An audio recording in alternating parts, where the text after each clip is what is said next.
Tani sot do të flasim për një sure shumë të rëndësishme në Kur'an, e cila është surja Kafirun, në të cilën gjenden 3 terma shumë të rëndësishëm dhe që janë ata të konceptit të dinit, kufrit dhe ubudijes. Lidhur me këtë që do të diskutojmë sot, unë do doja ta nisnim me 2 citime të rëndësishme nga 2 autorë. I pari është Ismail Faruqi, i cili në librin e tij Islam, Religion, Practice, Culture and World Order thotë: ato fe që e ndanë botën në të shenjtë dhe mondane përfunduan duke aplikuar këtë ndarje edhe te vetë jeta e njeriut. Sipas pikpamjes tyre, feja është e rëndësishme për disa ditë dhe jo për disa të tjera. Vlen për adhurimin që kryhet në shtëpi apo faltore, por jo jashtë tyre. Është e nevojshme gjatë pleqërisë, por jo kur je i ri. Zbatohet për akte individuale, por jo në sjelljen e përgjithshme ekonomike dhe shoqërore. Është relevante për mënyrën se si të sillemi me fqinjin, por jo për të marrë vendime dhe akte që qeverisin shtetin. Për Islamin, në kuptimin e tij për fenë si të këtill, në totalitetin e saj, ajo nuk është një fe vetëm e sferës personale, siç është kuptuar krishterimi në të shumtën e rasteve në historinë e tij 20 shekullore. Përkundrazi, ai është një mobilizim i njeriut për të hyrë në histori, për të ndërhyrë në proceset e saj, për të riorientuar forcat që gjenden në të dhe krahas kësaj për të rindërtuar kozmosin dhe riformsuar atë në përputhje me strukturën e shpallur nga Zoti. Vokacionin e tij, muslimani e sheh pikërisht këtu, të hyjë në histori dhe të riformsoj botën.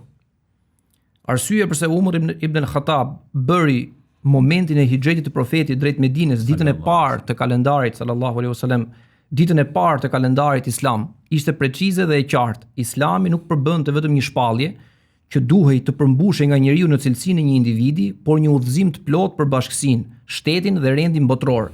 Ai kishte për qëllim të ishte një ideologji për një lëvizje gjithëpërfshirëse me nisje nga Meka për të ushtrirë më pas në gjithë tokën dhe njerëzimin. Ky është një tekst, siç e thash, nga Ismail Faruqi, botuar nga The International Institute of Islamic Thought në Shtetet Bashkuara në vitin 2012. Një tjetër citim vjen nga një tjetër autor, është Tamim Ensari.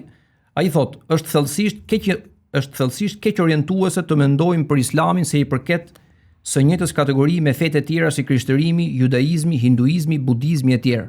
Islami është një fe ngjashme me të tjerat, me një tërësi të veçantë bindjesh dhe praktikash që lidhen me etikën, moralet, Zotin, kozmosin dhe vdekshmërinë. Por Islami njëherëzi mundet fare mirë të konsiderohet pjesë e një tjetër kategorie, në të cilën përfshihen komunizmi, demokracia parlamentare, fashizmi e të ngjashme me to, sepse ai ka një projekt shoqëror ngjashëm me këta të tjerët, dhe sepse ai ka një ide se si duhet të administrohen politika dhe ekonomia, një sistem të plotë të së drejtës civile dhe penale. Dhe teksti është i shkëputur nga ky pasazh është i shkëputur nga teksti Destiny Disrupted: The History of the World Through Islamic Eyes, botuar nga Public Affairs në Shtetet Bashkuara në vitin 2009. Dhe te libri që përmene i Tamim Ensarit, ai madje thot aty në libër që muslimanët kishin mundësi, ose po ta mënojnë neve me mendjen tonë, që si ditë parë të vitit kalendarik mund të ishte zgjedh ditëlindja e profetit alayhis salam. Mund të ishte zgjedh dita e shpalljes së fillimit të shpalljes Kuranit. Fakti që u zgjodh dita e hijretit, Tamim Ensari lidhet pikërisht me atë që e quajnë si projekt shoqëror, pra që Islami nuk ishte një fe e sferës private dhe individuale, por ishte një fe që prekte edhe sferën publike dhe kolektive. Pra dita më e rëndësishme që Islami ndërmori ishte e hijretit, pra, si narrativë historike. Po, pra pa hijret, nuk do të kishte kuptim Islamin, ose misioni që kishte Islami për botën. Dhe në të njëjtën linjë me këtë që përmendë, mund të citojmë edhe Nakib El Atasin dhe libri i tij Hyrje në metafizikën e Islamit, kur thotë koncepti rrënjosur te termi kuranor din, që në përgjithësi kuptohet si fe, nuk është i njëjtë me konceptin e religionit, siç ai është interpretuar dhe kuptuar përgjatë historisë fetare të Perëndimit. Kur flasim për Islamin dhe referohemi atij në gjuhën angleze si religion, ajo që duhet kemi parasysh dhe të kuptojmë me të është termi din, pra termi kuranor i dinit, i cili përmbledh të gjitha domethëniet e tij në një njësi të vetme të karakterizuar nga një kuptim koherent, siç reflektohet në Kuranin e Shenjtë dhe në gjuhën arabe së cilës ai përket. Dhe këtu, pra, Atasi na jep edhe indikacionin se ku ta gjejmë kuptimin që ka Islami për fen, që është termi kuranor din.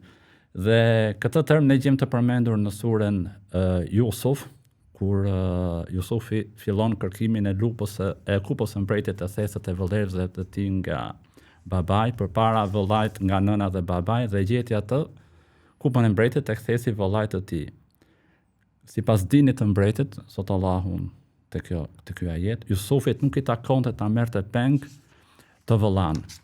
Pse nuk i takonte ta merrte peng? Sepse në atë moment Jusufi zbatoi dinin e Jakubit. Dhe me këtë kuptim dini është ligj. Ligj, edhe këtë kuptim është ligj. Pra zbatoi dinin e Jakubit që ishte që të merri peng hajduti për vjedhjen, ndërkohë që sipas dinit të mbretit për vjedhjen ai duhet të kamzhikohej ose të pagonte një gjop që ishte dyfishi i çmimit të vlerë të mallit që kishte vjedhur. Dhe Mustansir Mir, duke komentuar këtë përdorimin e termit din te ky ajet, thot, përdorimi i termit din për të nënkuptuar ligjin. Shpjegon pse Islami konsiderohet si një fe që nuk merret vetëm me çështjet private të ndjekësve të saj, por përfshin edhe aspektet publike të jetës tyre, si ato politike dhe ekonomike. Tani përkthimi i termit din me ligj, ai nuk kupton ligjin te ky ajet, por momentin që ai përkthehet si ligj, siç është përkthyer në përkthimet shqipe të Sherif Ahmetit, Hasan Ahet apo edhe të lidhjes së xhallarëve, lexuesin që nuk e lexon arabisht e bën të kuptojë sikur këtu përmendet ligji dhe në surën Kafirun që është edhe subjekti i bisedës sotme, dini që përmendet aty është diçka tjetër nga ligji. Ndërkohë që fakti që Allahu ka përdorur si në surën Kafirun, edhe në ajetin e surës Yusuf, termin din, tregon pikërisht për gjithë përfshirshmërinë e tij, të aspektit doktrinar dhe të aspektit jetësor.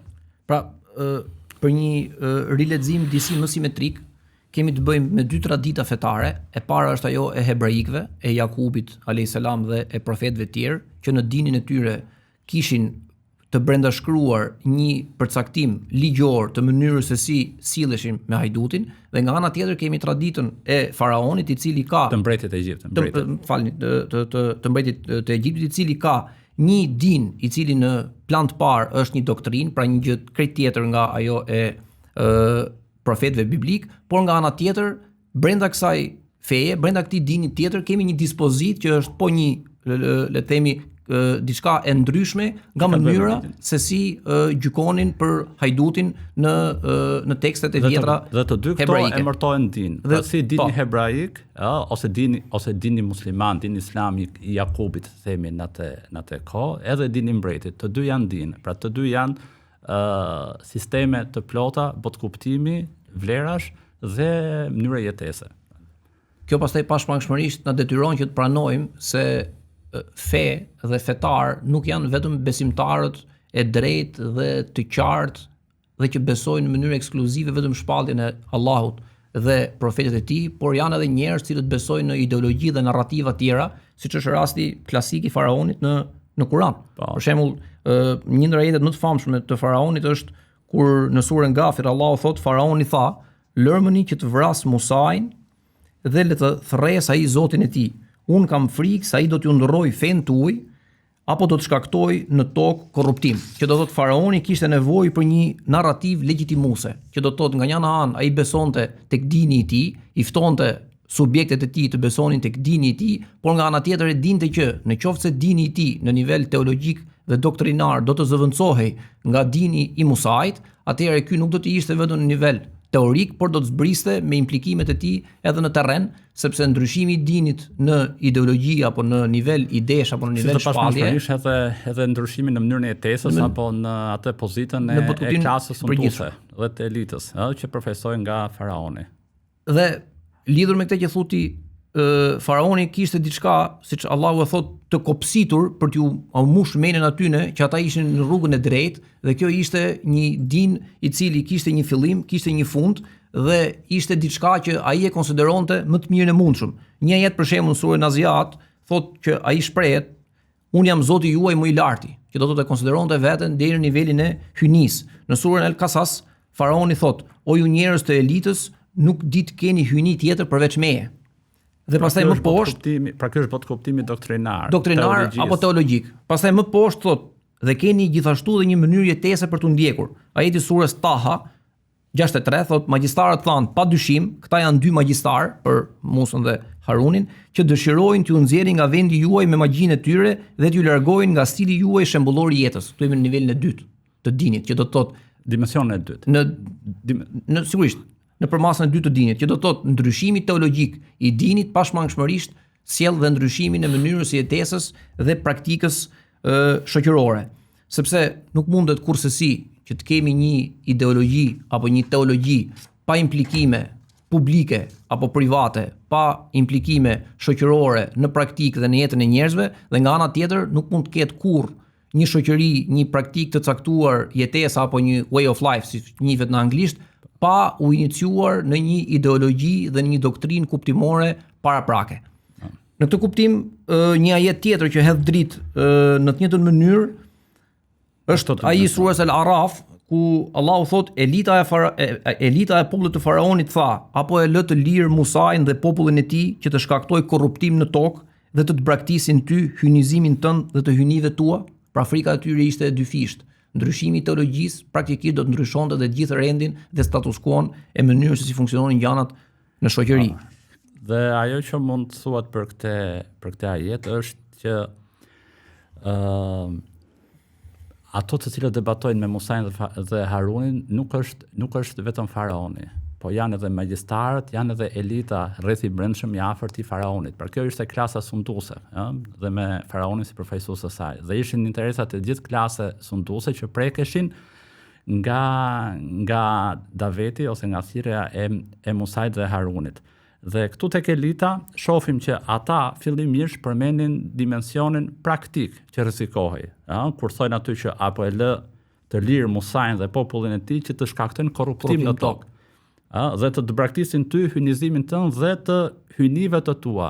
Pra ato e vënë të dytin ishin konflikt interesi, sepse humbin rëndësinë, dhe vend të parë korruptimin në tokë, i cili prishte interesat e tyre politike, ekonomike dhe shoqërore. Term tjetër, pra kjo ishte ajo që mund të themi për termin din. Term tjetër i rëndësishëm surën Kafirun dhe që na ndihmon me kuptu konceptin e fesë sipas Kuranit, është termi i kufrit. Kufër gjuhësisht, thot Raghib Sahani në librin e tij Mufradat fil Gharib al-Quran, i thon mbulimit të diçkaje, thot, nata e mërtohet kafir për shkak se mbulon njerëzit, kurse bujku sepse mbulon farën që hedh në tokë. Edhe pse kafir nuk është emër as i natës dhe as i bujkut. Të sillesh me kufër ndaj një mirësie do të thotë ta fshehësh atë, duke qenë mosmirnjohës për të. Kufri më i madh, pra mbulimi më i madh, thot Raghib Sahani, është mohimi i njohimit të Zotit, ligjit të tij apo profecisë. Prandaj dhe Allahu e përshkruan faraonin dhe popullin e tij si mohues me gjuhë dhe me veprime të besimit që kishin sigurinë në zemër se ishte i vërtetë. Pra surën Neml, Allahu thot, ata i mohuan shenjat tona padrejtësisht dhe me arrogancë, edhe pse në vetvete ishin të bindur për vërtetësinë e tyre. Kështu që në surën Kafirun, kur besimtari i drejtohet kafirinëve dhe thot ja juhel kafirun, ai nuk i drejtohet të gjitha grupeve të mohuesve të vërtetës, sipas për kufizimit të kufrit që kemi nga Raghib Isfahani, dhe jo vetëm i dhujtarëve apo i tharëve të librit. Duke u thënë, pra gjithë kafirinëve, ju keni rrugën dinin tuaj, kurse unë kam rrugën dinin tim. Dhe rruga apo dinin nuk kupton si bot kuptim, ashtu edhe sistem vlerash, ashtu edhe mënyrë jetese. Kështu çdo ideologji është një din, është një fe, sepse nuk kupton një autoritet të cilit i takon sovraniteti dhe një mënyrë jetese që buron nga ky bot kuptim që ka lidhje me autoritetin. Pastaj të dy konceptet e dinit dhe të kufrit nuk mund të kuptohen plotësisht pa një lexim edhe të termit të tretë që është ai i ibades dhe i ubudies ndaj atyre që mund t'i quajmë element mondan apo bukuri e kësaj bote. Ne kemi një hadith të frikshëm dhe të tmerrshëm nga profeti sallallahu alaihi wasallam që tek Sahihu i Buharit thotë që i mirë është robi i arit, pra abdud dinar dhe i argjendit, i rrobave dhe i petkave të bukura.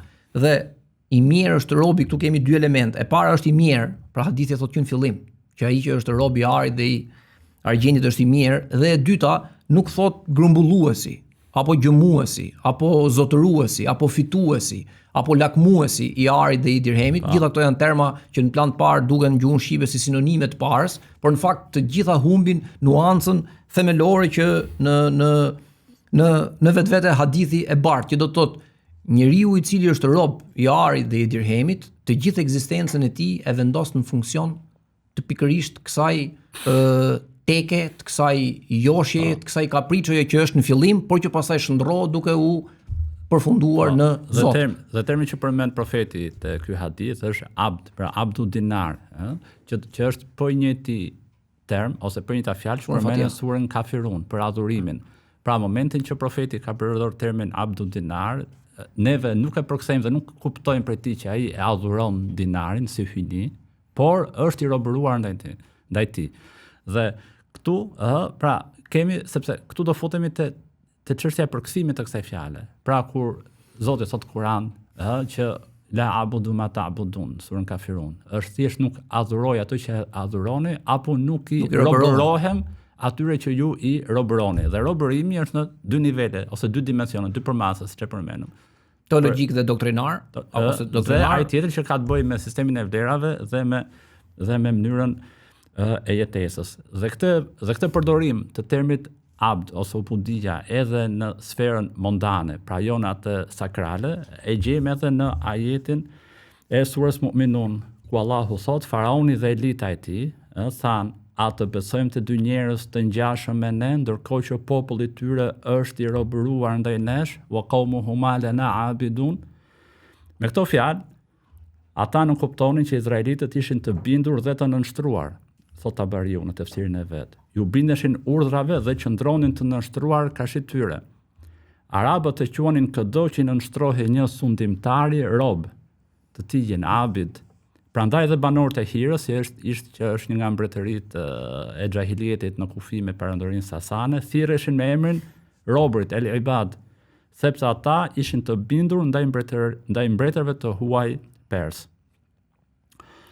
Kështu që kjo pastaj ka edhe një implikim tjetër të frikshëm. Mu kujtu komedia e Mulierit, Kopraci, që është personazhi i sa karagjos dhe aq njëherës i serioz Harpagoni, i cili kur është një personazh i cili dëshiron me çdo kusht, ka dy fëmijë, një djalë dhe një vajzë. Vajzën do që ta martojë me çdo kusht me një dhëndër të pasur dhe djalin do që ta martojë me dikë e cila të ketë një pajë shumë të madhe, të dy palët e pareve i donte vetëm për vete. Dhe ka një moment kur e para në mënyrë të vazhdueshme nëpër komedi përmendet që ai zgjohej natën dhe pavarësisht se e dinte me saktësi numrin e verdhushkave që kishte ajo arka apo ai sunduku vet, i numëronte dhe i rinumëronte, që do të thotë në kushtet aktuale me paret në bank Harpagoni nuk do të ishte kurrë i kënaqur, sepse nuk do të shifte vet. Dhe e dyta, një prej netëve, ata ja vjedhin, është histori e gjatë si e qyshe tek, dhe ai kur kupton që parat nuk ishin në ark, bën një monolog, një faqe e gjysmë i fjalë, që është pikërisht eksaktësisht ajo që profeti sallallahu alaihi wasallam thotë që është i mirë robi i arit, sepse pasi akuzon gjithë njerëzit e shtëpisë se ja kanë vjedhur, thotë do t'ju varr nga i pari deri i fundit dhe në fund fare nëse nuk i gjej do varr dhe veten. Dhe pastaj nga ana tjetër në nivel për ta zbritur akoma më tepër në terren, është pikërisht ose duhet të jetë me do e mos kjo veti dhe ky tipar i frikshëm që ka përgatitur dhe ka për fat keq ka krijuar përbindçat e hapësirës publike dhe jo publike në Shqipëri, domethënë përbindçat e sistemit të drejtësisë, përbindçat nëpër spitale, përbindçat nëpër auditore, nëpër profesorate, që do të thotë njerëz të cilët nga pikpamja teorike duhet të jenë siç janë mjekët, profesorët, gjykatësit, prokurorët, të nderuar dhe me një status të caktuar, nga ana tjetër ne e shohim që karakterizohen nga një mani për të pasuruar për hir të vetvetes dhe pastaj ndan shumë hollë. Vjen një moment që ti nuk e do më pasurinë për të bërë një jetë dinjitoze dhe të mirë, por e do pasurinë për hir të pasurisë. Në këtë kuptim, dhe ky është emërimi i vërtetë, dhe pse përkon fjala e profetit alayhis salam me këto lloj fenomene shoqërore që janë të përshkruar në letërsi apo edhe shihen çdo ditë në realitet. Dhe duke qenë që feja pra ka këto dimensione, dimensionin teologjik dhe dimensionin praktik jetësor, e shohim që Kurani i Mekas, kur ka kritikuar fenë e Kurejshve, nuk ka kritikuar vetëm aspektin teologjik, po ka kritikuar edhe aspektin e praktikave jetësore. Kështu e gjem në Kuranin Mekas, që në surën Ghafir, që Allahu i thot profetit, thuaj, unë jam ndaluar të robrohem atyre të cilëve u robrohen në vend të Allahut. Që kur më kanë ardhur shenjat e qarta prej Zotit tim dhe jam urdhëruar t'i dorëzojmë Zotit të botëve. Këtu jemi nivel teologjik. Po.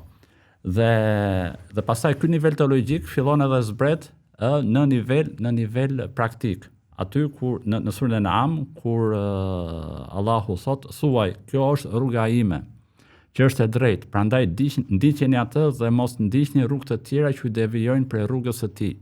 Kjo është ajo për të cilën ju ka porositur, se ndoshta i friksoheni atij. Dhe pastaj prap në nivel tjetër që është nivel praktik, thuaj, kur të flisni mbani drejtësi, edhe nëse ka të bëjë me të afërm dhe përmbushni premtimin e dhënë Allahut. Kjo është në nivel teologjik siç ti e the, por unë duhet të them që prej vitesh kam ditë diçka gabim, që profeti sallallahu alaihi wasallam në Mekë u mor vetëm me grupin e tij të vogël të sahabëve, i edukoi, i përgatiti dhe pastaj në Medinë ndodhi ajo që e tham në fillim me një fjalë, që Islami bëri hapin e tij madhor, duke dalë nga një teologji e mbyllur në një rend botror. Por në fakt ka disa ajete që do doja t'i lexoja drejt për drejti, që në surën Al-Araf Allahu thot, thuaj, Zoti im ka ndaluar veprat e turpshme, qofshin ato të dukshme apo të fshehta, mëkatet, tejkalimet pa të drejtë, që t'i shoqëroni Allahut diçka për cilën nuk ka zbritur autoritet dhe që të flisni rreth Allahut për çfarë nuk keni dituri. Që do të thotë, kjo është një e keqe shoqërore, pra veset, krimet dhe të zezat e shoqërisë, të cilën Allahu në gojën e profetit sallallahu alaihi wasallam i dënon dhe mban një qëndrim të prerë.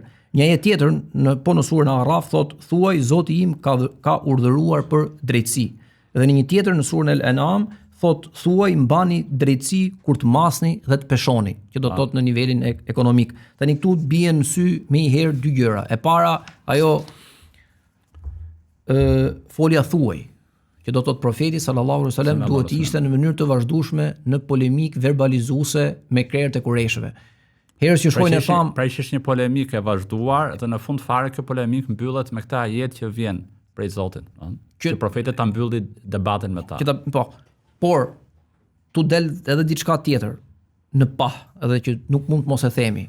Profeti sallallahu alaihi wasallam në momentin që jemi, dhe surja Araf në djenin time është shpallur në pjesën më të madhe diku në mesin e periudhës mekase, profeti sallallahu alaihi wasallam nuk e dinte a do të kishte një Medinë, nuk e dinte a do të fuqizohej ushtarakisht dhe politikisht ndonjëherë, por nga ana tjetër mbante qëndrime dhe i dënonte të këqijat e shoqërisë mekase, sepse pa këtë profil të panegociueshmërisë që ai kishte ndaj skeqjes, ne nuk mundemi dot që ta lexojmë shembullin e tij në mënyrë të plotë dhe të duhur.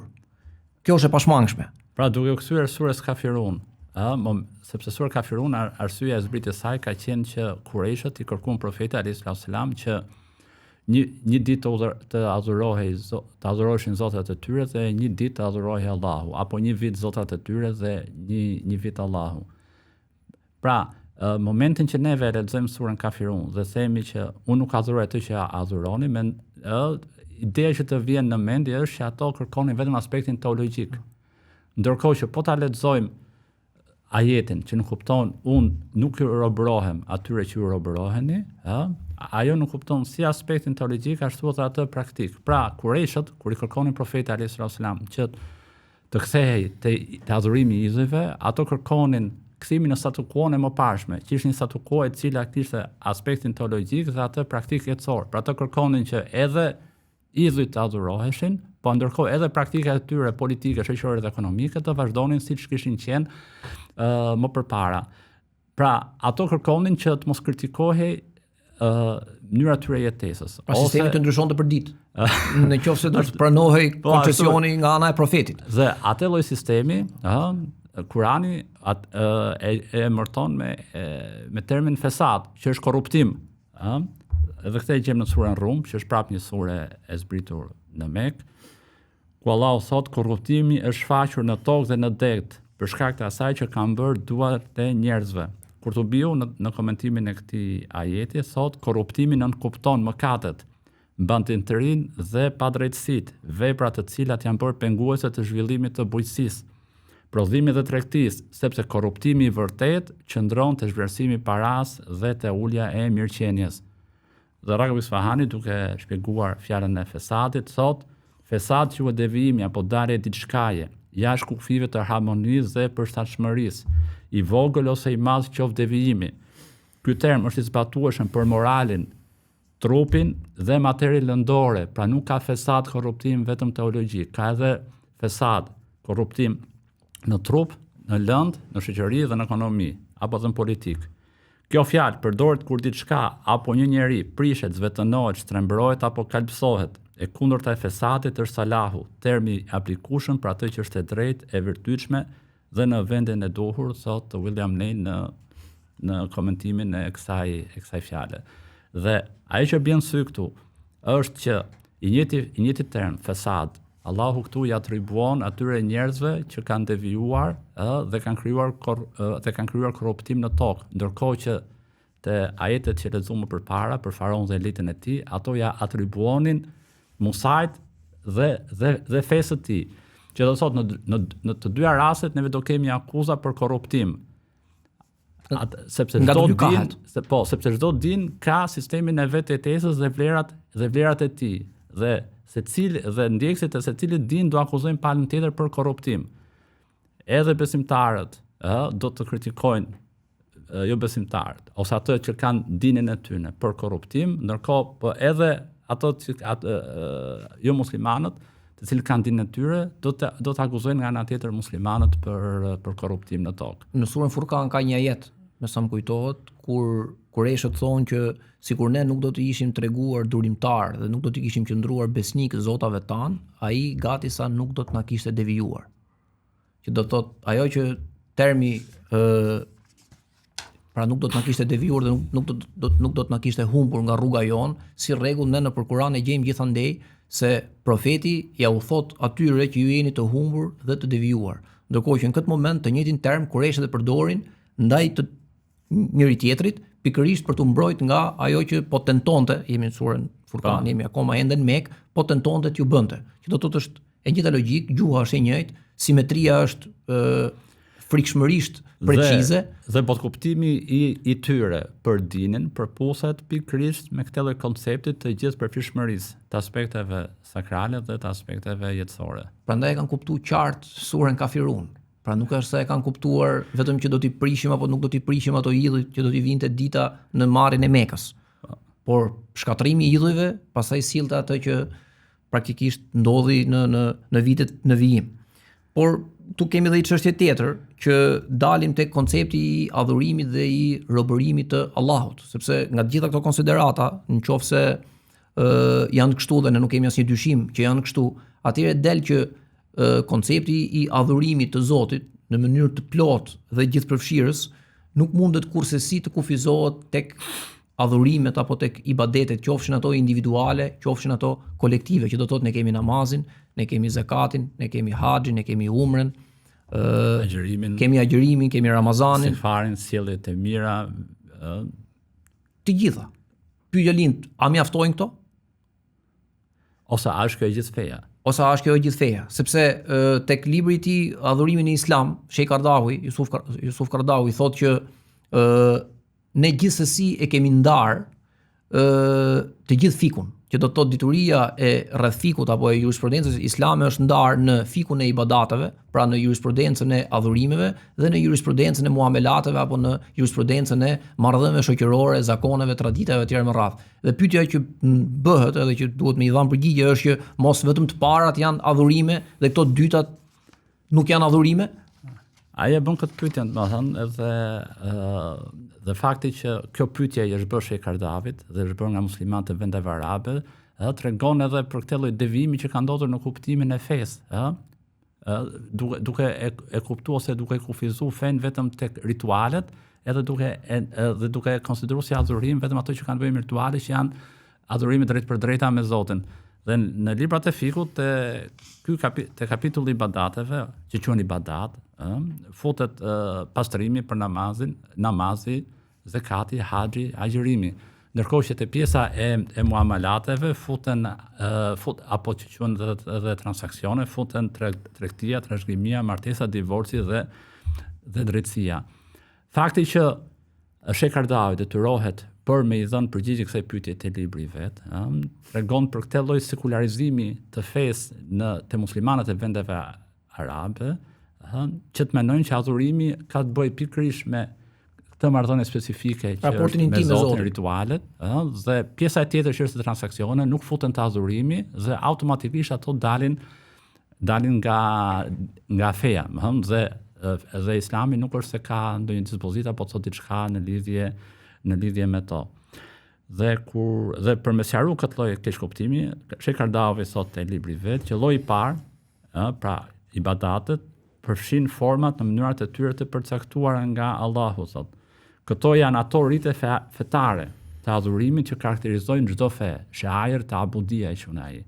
Pra këtu Islami është i ngjashëm me fetë e tjera, si krishterimi, budizmi, apo fetë të cilat merren vetëm me aspektin e adhurimit të Zotit dhe nuk kanë dispozita për çështjet jetësore, ato që të quajmë madhore, që kanë bëjnë me ekonominë, politikën dhe shoqërinë. Narrative mangët për të qenë e vlefshme në sferën publike. Si një që me vendos një rend politik, ekonomik dhe shoqëror. Kurse lloji i dytë, thotë Sheh Kardavi, përfshin rregulla dhe dispozitat që rregullojnë marrëdhëniet e njerëzve me njëri tjetrin në jetën e përditshme.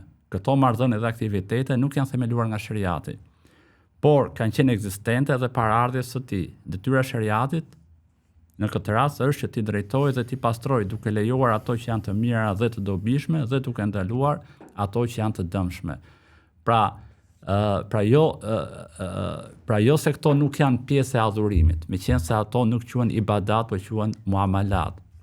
Ibadeti i përfshin të dyja këto aspekte, edhe ato që quhen ibadat dhe muamalat. Dhe prandaj termi më i saktë do të ishte për me thënë që ky është sistemi i robërimit të njeriut ndaj Zotit, i cili përfshin adhurime dhe transakcione dhe veprime, rituale, shoqërore, vetjake, personale, familjare, shoqërore e më gjërë.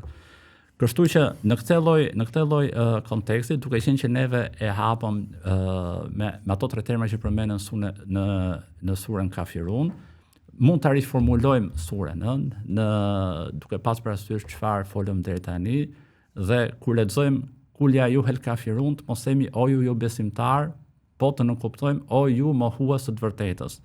Pra la abudu ma ta'budun, në vend se të themi unë nuk adhuroj atë që ju adhuroni, duhet të themi unë nuk i robërohem asaj çfarë ju i robëroheni. Lekum dinukum waliya din. Ju keni bot kuptimin, sistemin e vlerave dhe mënyrën tuaj të jetesës, unë kam bot kuptimin, sistemin e vlerave dhe mënyrën time të jetesës.